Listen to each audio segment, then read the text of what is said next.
Good afternoon. My name is Brisa and this is my partner. Diana. And we are here to give you some information about Egypt. To start off, Egypt has an interim government whose political leader is Abdel Fattah.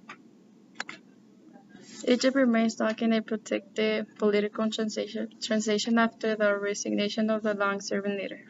The country is deeply divided between Islamists and secular groups, while the Egyptian military remains in the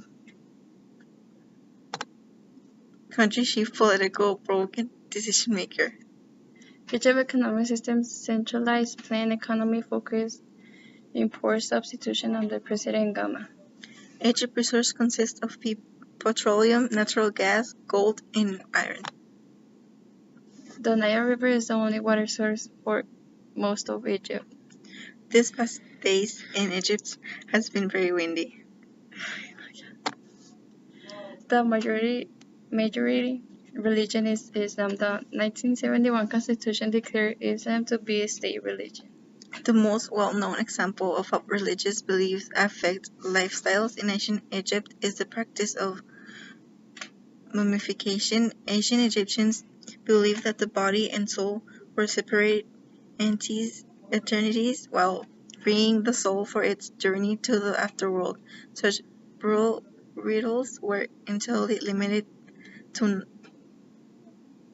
notabilities like the pharaoh, who was seen as both a patron of Amun and Osiris, as well as the person embodying the fate of the great kingdom. Although protesters in Egypt focus most of their anger on domestic issues such as poverty and government oppression, many observers noted that political change in Egypt could impact the country's foreign affairs, affecting long-standing policies. In 1965, Egypt, eager to modernize its military, purchased Soviet weaponry through Czechoslovakia. The arms still undetermined efforts by Britain and the United States to limit Soviet influence in the Middle East. In 1973, Egypt began the October War, but by launching an attack across the Suez Canal in an attempt to establish leverage with Israel by demonstrating military force. The Egyptian attack is currently with the Syrian attack on the Golan Heights. The conflict draws in the Soviet Union and the United States, resupplying Egypt and Israel, respectively. The initial Egyptian offensive is a surprising success, but Israel stages a counterattack and regains the upper hand.